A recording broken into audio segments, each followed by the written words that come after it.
My name There, is much Wyatt, better. and I have a complicated You look relationship with incredibly buttons. handsome tonight. Specifically, Thank you. the tiny I could say the plastic same ones about on you. dress shirts that seem designed to pop off if you so much as inhale too deeply. I'm 27, and I own a garage in Southtown. I spend my days covered in 10W30 motor oil, listening to classic rock, and explaining to customers that, yes, that rattling noise is expensive. I'm good at engines. I understand pistons and carburetors. They follow logic. Weddings, however, do not follow logic. It was a Tuesday afternoon. I was currently underneath a 1967 Mustang, fighting with a rusted exhaust manifold, when a pair of pristine Italian loafers stopped next to my creeper. "Wyatt," a voice said, "get out from under there, we have a crisis." It was Dave, my best friend. The guy who once convinced me that frosted tips were a good idea in high school. I should have known better than to listen to him.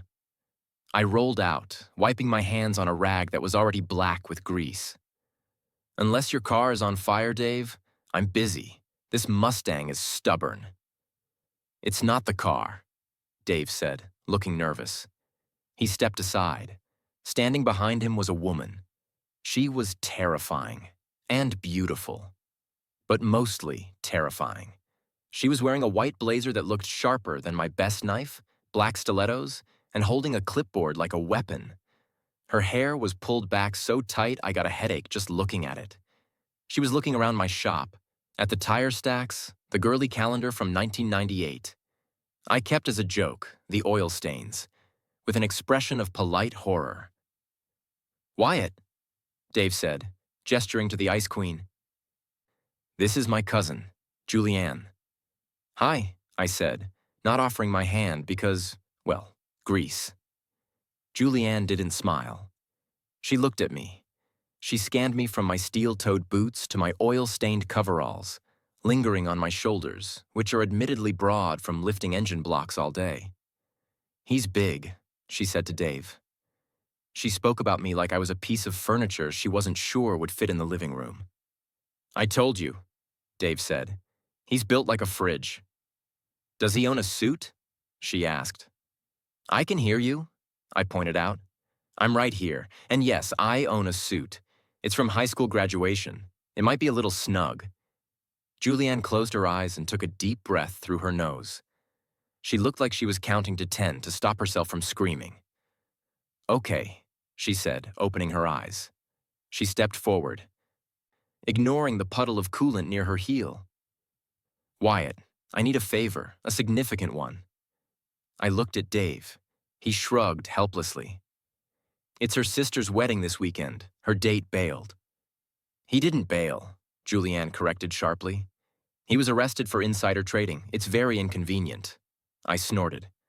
"Yeah, I hate it when that happens." She narrowed her eyes at me. "My ex-fiancé is going to be there.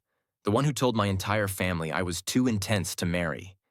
If I show up alone, he wins. If I show up with Dave, it's pathetic. I need a date, someone who looks substantial." "Substantial," I repeated. "So you want a prop?" "I want a buffer," she said. "I need someone to stand next to me, look intimidating in a tuxedo, and not speak unless spoken to. Can you do that?" I leaned back against the Mustang, crossing my arms. I should have said no. I had a shop to run. I hated weddings, and Julianne clearly thought I was a Neanderthal. But I saw something in her eyes. Beneath the ice and the clipboard and the "I'm better than you" attitude, she looked panicked. Her hand was gripping her pen so hard her knuckles were white. She was terrified of walking into that room and being judged. I knew that feeling. I felt it every time I had to walk into a bank or a fancy restaurant in my work boots. I sighed. "When is it?" "Saturday," she said. "Reception is at the country club. Black tie." "I don't have a tuxedo," I said, "and I don't do silent prop. If I go, I eat the cake and I dance." "Badly." She stared at me. She looked at the grease on my cheek. She looked at the challenge in my eyes. "Fine," she said, checking something off her clipboard. "You can dance." But if you get oil on my dress, I will dismantle you. Deal, I grinned. But you're paying for the rental tux, and I want the good steak. Done, she said. She reached into her purse, pulled out a business card, and shoved it into my dirty chest pocket. Be at this address tomorrow at 6 p.m. for a fitting. Don't be late, and for the love of God, scrub your fingernails. She turned on her heel and marched out of the garage, the click-clack of her heels echoing off the concrete. Dave looked at me. You're a brave man, Wyatt. She seems nice, I lied, looking at the business card. A real ray of sunshine. I went back under the Mustang, but for the rest of the afternoon, I couldn't stop thinking about the panic in her eyes, and the fact that I had 48 hours to figure out how to tie a bow tie without choking myself. I arrived at the address on the card at 5:55 p.m. It wasn't a house. It was a high-end bridal boutique in the city center that smelled like lavender, silk, and impending financial ruin. I had scrubbed my hands with heavy-duty pumice soap for 20 minutes. My nails were clean, though my knuckles were still scarred from a stubborn alternator earlier that morning. I was wearing my nice jeans, the ones without grease stains, and a flannel shirt I had actually bothered to iron. Julianne was waiting for me by a rack of bridesmaid dresses that looked like angry meringues. She looked different today. Less corporate warrior, more stressed general. She had a pincushion strapped to her wrist like a tactical watch and was barking orders into a Bluetooth headset. No, I said eggshell, not ivory. If the napkins are ivory, they'll clash with the lilies. Fix it. She hung up and turned to me. Her eyes narrowed, scanning me for defects. You're early, she said. Traffic was light, I shrugged. And I was afraid if I was late, you'd send a drone strike. A valid fear, she said dryly. She grabbed my arm. Her grip was surprisingly strong. Come on, Mr. Henderson is waiting.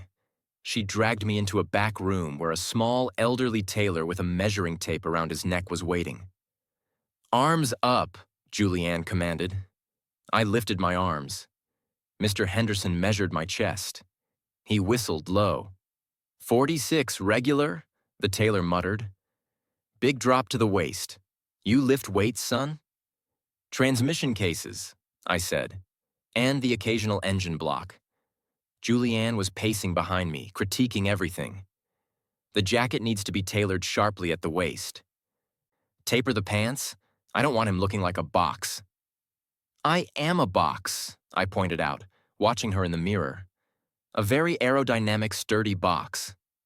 She ignored me. And a bow tie, self-tie, none of those clip-on abominations. I groaned. Julianne, look at these hands. I held them up. I have fingers the size of sausages. Asking me to tie a delicate silk bow tie is like asking a bear to do origami. It's not going to end well. She stopped pacing. She walked right up to me. She was wearing heels again, so she was almost eye level. She smelled like expensive perfume. Something sharp, floral, and intimidating. This ex-fiancé, she said, her voice low and intense. His name is Richard. He wears bespoke Italian suits. He judges people by their shoes and their knot quality. If you walk in there looking like you clipped a piece of fabric to your neck, he will smirk. I do not want him to smirk. I want him to wonder why I'm with a man who looks like he could crush Richard's skull with one hand but chooses to dress like James Bond. I looked at her. The panic was back, hiding under the aggression. She wasn't worried about the tie. She was worried about her pride. She was terrified of looking foolish. Okay, I said softly, dropping my hands. Real tie. Got it. But you're gonna have to teach me. She blinked. Fine. 10 minutes later, I was standing in front of a three-way mirror wearing a tuxedo that probably cost more than my entire tool chest. It was midnight blue, not black, Julianne insisted. It brings out your eyes, she had muttered, then immediately pretended she hadn't said it. I looked at myself. I looked good. Really good. My shoulders filled the jacket perfectly. The crisp white shirt made my tan skin look darker. "Okay," Julianne said, stepping in front of me with a black silk tie. "Watch closely. I'm only doing this once." She draped the tie around my neck. She had to step close, really close, to reach. "Cross the long end over the short end," she instructed, her fingers moving deftly against my collar. "Bring it up and through." I wasn't watching the tie. I was watching her face. She was biting her lip in concentration. I could see a few freckles across her nose that she usually covered with makeup. "Fold the bow," she whispered, her hands brushing against my chest. "Bring the long end over the middle." She fumbled. My neck was thicker than she was used to. Her fingers slipped on the silk. "Damn it," she hissed. "Stand still." "I am standing still," I said. "You're shaking." She froze. She looked up at me. Her hands were resting on my chest, right over my heart. "I'm not shaking," she lied. "You are," I said gently. "Julianne, it's just a wedding. It's just a guy named Richard. He's an ex for a reason. You don't have to prove anything to him." She let out a shaky breath. Her eyes searched mine, wide and vulnerable. "He made me feel small," she admitted, her voice barely audible. "For 3 years. He told me I was too loud, too ambitious, too much work. I don't want to feel small on Saturday." I reached up and covered her hands with mine. My palms were rough and warm against her cool, smooth skin. "Look at me," I said. She looked. "I'm 6'3" and I wrestle rusted metal for a living," I grinned. "You're standing next to me. Nobody is going to think you're small." She stared at me for a long beat. The ice in her eyes melted just a little. A small, genuine smile tugged at her lips. "You really are full of yourself, aren't you?" "It's part of the package," I winked. "Now finish the knot. I think I'm losing circulation to my brain." She laughed. She actually laughed. She finished the knot, tightened it, and smoothed the collar. She stepped back, admiring her work. "Not bad," she said. "You clean up nicely, Wyatt." I looked in the mirror. For the first time, I didn't see a grease monkey in a costume. I saw the guy she needed me to be. "Let's go make Richard cry," I said. She smirked. It was a dangerous look. I liked the sound of that. The wedding reception was exactly what I expected. Too many flowers, a band playing watered-down jazz, and an open bar that was taking a beating. I stuck to Julianne like glue. She was wearing a dress that should have been illegal. Emerald green, backless, and hugging curves I didn't know she had. She held her head high, gripping my arm like a lifeline. Her knuckles were white, but her smile was painted on with military precision. We made the rounds. I smiled. I shook hands. I managed not to spill red wine on anyone. "So, Wyatt?" Julianne's Aunt Linda asked, eyeing me suspiciously over her champagne flute. "What do you do?"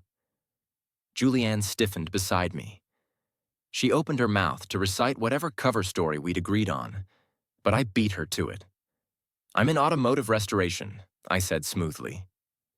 It sounded a lot better than "I fix beaters in a garage." Specializing in mid-century American classics, it requires a lot of patience and a steady hand. Aunt Linda looked at my hands, then at my tuxedo. She actually blushed. "Oh, how rugged." Julianne squeezed my arm in approval. I winked at her. We were surviving. Then the air pressure in the room dropped. He appeared. Richard. He looked exactly like the villain in an 80s ski movie. Slicked back hair, a tan that definitely came from a bottle, and a smile that didn't reach his eyes. He walked over with a blonde on his arm who looked bored and about 12 years old. "Julianne," Richard drawled. He didn't even look at me. "I didn't think you'd make it. Heard things have been stressful at work. You look tired." It was a dig. A subtle, nasty little dig meant to rattle her. I felt Julianne vibrate with tension beside me. "I'm great, Richard," she said, her voice tight. "Busy, productive." Richard finally looked at me. He scanned the tuxedo. He looked at my shoes. He smirked. "And who is this?" Richard asked, swirling his drink. "Did you hire security, Julianne? Or is this the help?" Julianne opened her mouth to defend me, fury flashing in her eyes, but I squeezed her hand to stop her. My turn. I stepped forward. I didn't loom, exactly. I just expanded. I invaded his personal space by about 3 inches, using every bit of my size to block out the rest of the room. "Wyatt," I said, offering my hand. Richard hesitated, then took it. I squeezed. Hard. Not enough to break bones. I wasn't a monster, but enough to grind his knuckles together. Enough to remind him that while he pushed paper, I pushed steel. Richard winced, his eyes widening. He tried to pull his hand back. I held it for a second longer than was polite. "I'm Julianne's boyfriend," I said, my voice low and pleasant. "And you must be Richard, the guy who was dumb enough to let the smartest woman in the room walk away."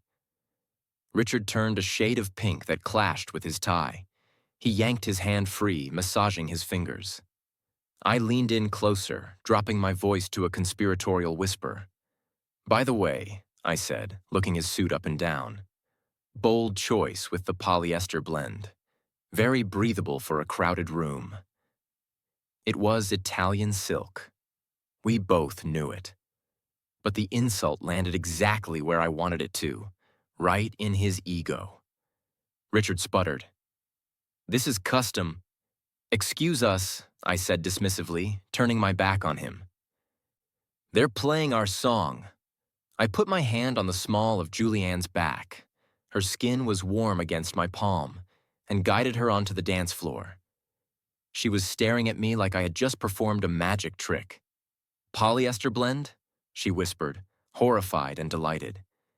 "You told Richard his $3,000 suit was polyester?" "He deserved it," I said, pulling her into a waltz hold. "Now dance. Everyone is watching." I'm not a great dancer," she admitted, stumbling slightly as I moved her. "I usually lead." "Not tonight," I said. "Just follow me. It's like driving a car. I'm the steering wheel. You're the engine." "That is a terrible metaphor," she laughed, the sound breathless. "It works," I insisted. "Step, step, turn. There you go." We moved. It wasn't perfect. I stepped on her toe once, and she elbowed me in the ribs, but we were moving together. I held her close. She smelled amazing, like vanilla and victory. Her hand was resting on my shoulder, her fingers curling into the fabric of my jacket. "Thank you," she whispered against my chest. "For back there." He looked small. "He is small," I murmured, spinning her slowly. "Bullies don't like it when the victim shows up with a tank." She looked up at me. The crystal chandeliers reflected in her eyes. The mask was gone. The Ice Queen had melted. She looked soft, vulnerable, and incredibly beautiful. "I'm having fun," she said, sounding surprised. "Me too," I admitted, "though these shoes are torture devices." "Take them off later," she said, her voice dropping a register. "I know a place we can hide." "Is there food?" I asked. "There's cake," she promised. "And champagne, and no Richard." "Lead the way," I said. We slipped out of the ballroom hand in hand, leaving Richard and his bruised ego behind. We found sanctuary in the hotel's industrial kitchen. It was empty, the staff busy serving coffee in the ballroom. It was cool and quiet, smelling of sanitizer, stainless steel, and baked sugar. The hum of the industrial refrigerators was a relief after the chaos of the band. Julianne groaned as she leaned against a stainless steel prep table. "My feet," she whispered. "I think my toes have actually fallen off. I might need a surgeon." "Sit," I commanded, patting the cold metal counter. She didn't argue. She hopped up, sitting on the edge of the table. The slit in her emerald dress rode up her thigh, revealing just how high those heels actually were. She kicked them off with a sigh of pure, unadulterated ecstasy. They clattered onto the tile floor. "Oh, God," she moaned, closing her eyes. "Why do women wear these?" "It's medieval torture."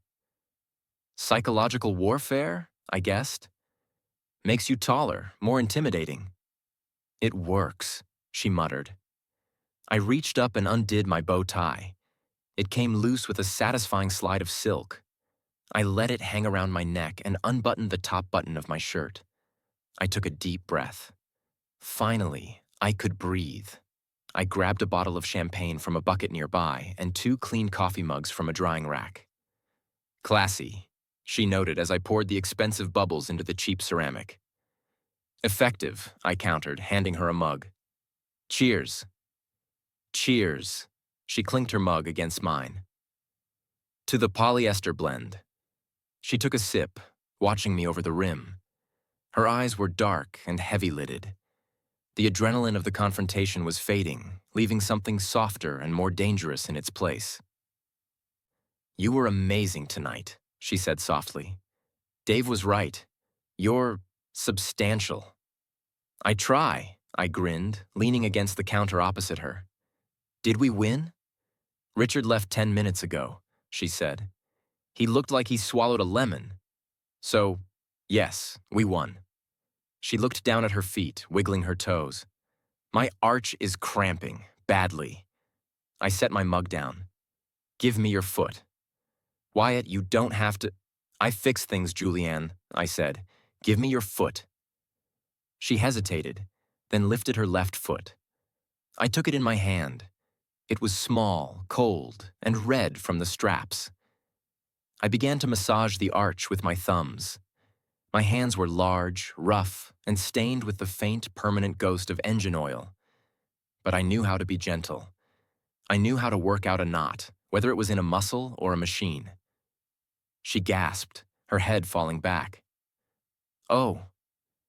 Wow." "Engineers know about torque and tension," I murmured, working my way to her heel. "You've got a lot of tension right here." She watched me. Her breathing changed. It got shallower.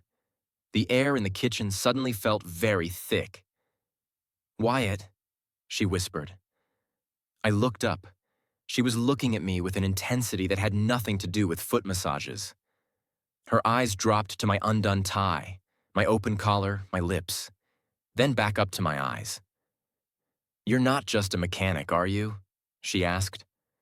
"I'm a lot of things," I said, my voice dropping. I let go of her foot. I stepped into the space between her knees. It was an accident, mostly.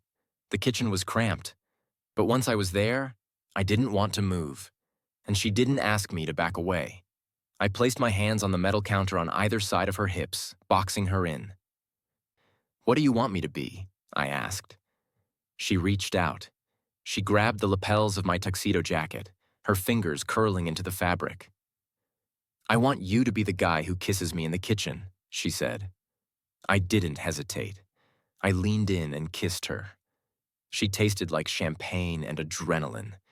It wasn't a tentative first kiss, it was hungry. She made a small sound in her throat and wrapped her arms around my neck, her fingers tangling in the hair at the nape of my neck. I groaned, pulling her flush against me. The contrast was intoxicating. The rough wool of my jacket against the smooth silk of her dress. The coolness of the kitchen against the heat of our bodies. The Ice Queen was gone. In her place was a woman who was kissing me like I was the only thing keeping her upright. We broke apart, breathless. My forehead rested against hers. "Wow," I said, my voice raspy. "Yeah," she agreed, her eyes dazed and shining. "Wow. So," I asked, brushing my thumb over her swollen lip. "Does this mean I get a second date, or was this a one-time contract?" She smiled, a real, messy, beautiful smile that crinkled the corners of her eyes. "I think my car is making a funny noise," she whispered. "I might need to bring it to your shop on Monday." "I'll clear my schedule," I promised. "Good," she said. And Wyatt? Yeah? Keep the tie, she murmured, pulling me back in. I like it undone.